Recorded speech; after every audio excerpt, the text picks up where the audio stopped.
For a small country, winning on the battlefield isn't the only way to win a war. Sometimes, the worse a small nation does on the front lines, the more eager the great powers who see it as a pawn will be to intervene.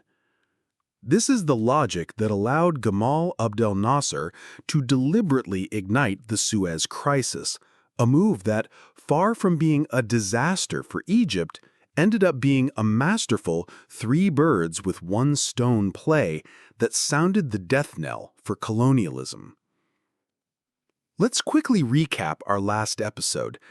The defeat in the First Arab-Israeli War led to a crisis of faith in the monarchies of the Arab world.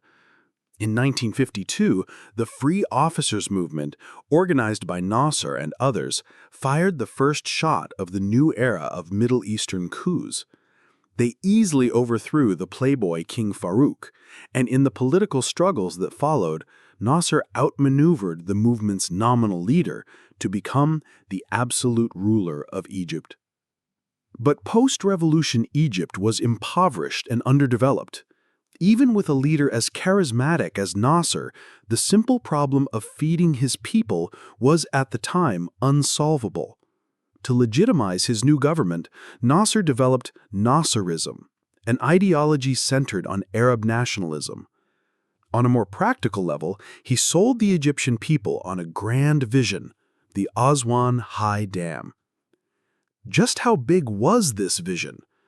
It promised to end hunger in a civilization that had existed for thousands of years. While Egypt is a large country, over 95% of its population lives in a narrow green belt along the Nile River. For millennia, the river's annual floods brought fertile soil but also destroyed settlements. In the dry season, the lack of water led to widespread famine.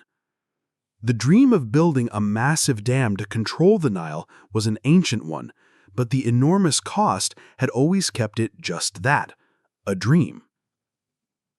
Upon taking power, Nasser boldly declared that his government would immediately begin construction of the Aswan High Dam. The dam would not only create a massive reservoir to regulate the downstream water supply, but would also generate enough hydroelectric power for the entire country.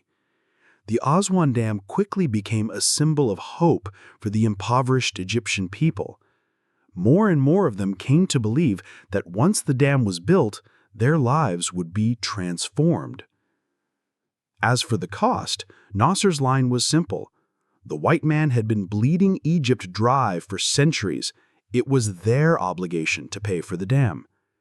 This idea was extremely popular, and the two superpowers of the day, the US and the Soviet Union, were eager to extend their influence into the Middle East. If Egypt could position itself as the gateway, they would not refuse its request for help. Sure enough, the United States quickly approved a $270 million loan, enough to complete the first phase of the dam's construction within 10 years. But America's move was immediately seen as a threat by Britain and France. They viewed Nasser as the source of all their problems in the Middle East. They couldn't protest the dam project itself as it was a humanitarian effort, but when Nasser asked to buy American weapons to modernize his army, they pounced. They accused Egypt of escalating regional tensions and successfully lobbied the US to block the arms sale. So if the West wouldn't sell him weapons, Nasser would simply turn to the Soviets. The USSR was frustrated by its inability to expand its sphere of influence southward, and Nasser's request was a godsend. In 1955, using Czechoslovakia as an intermediary, Nasser began importing Soviet arms into Egypt. When the British found out, they were furious at Nasser's audacity and shocked by the Soviets' assertiveness. They immediately informed the US and demanded that all aid to Egypt be cut off. Without that funding, the Aswan Dam project would be dead in the water. Logically, Nasser should have either capitulated to the British and French or turned to the Soviets for more help. He did neither, because his dealings with both the West and the East were all in service of a much larger goal: taking back the Suez Canal. While Egypt was poor, it did have some valuable assets. One was its historical heritage, centered on the pyramids. The other was the Suez Canal, the vital waterway connecting the Red Sea and the Mediterranean. Since its opening, the canal had generated tens to hundreds of millions of dollars in annual revenue from transit fees. But thanks to a system set up by the West, the vast majority of that profit went to its British and French shareholders. Reclaiming the canal and building the dam were the two economic breakthroughs Nasser had identified from the very beginning. His attempt to build the dam and the subsequent setback due to a lack of funding were all part of a calculated plan to create a pretext for seizing the canal. So, on July 19, 1956, when the United States officially announced it was pulling its funding for the Aswan Dam, Nasser declared that to fulfill this project of the century, Egypt had no choice but to nationalize the Suez Canal. To the Egyptians, this was a righteous move in pursuit of a better life. To the British and French colonialists, it was blatant robbery. Britain and France had two options. They could negotiate with Egypt and, using their superior power, likely retain a portion of the canal's revenue.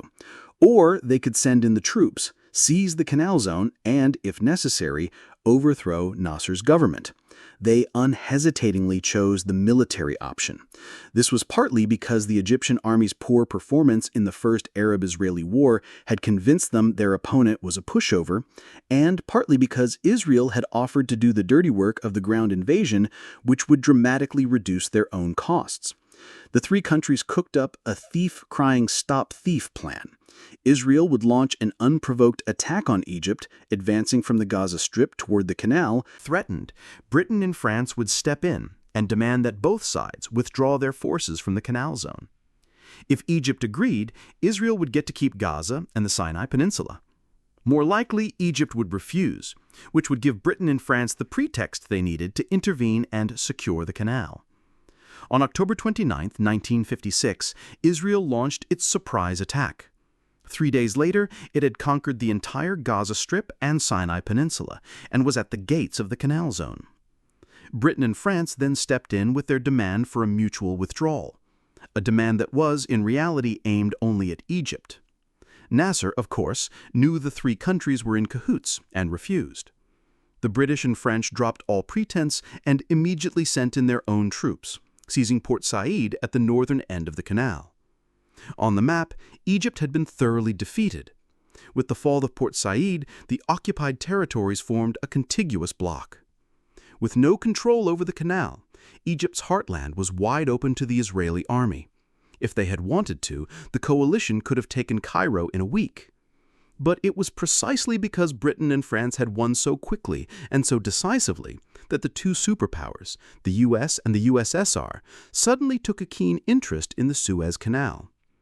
The US first condemned the military action in the UN, but when Britain and France used their veto power to block any intervention, the Eisenhower administration unsheathed its economic weapons.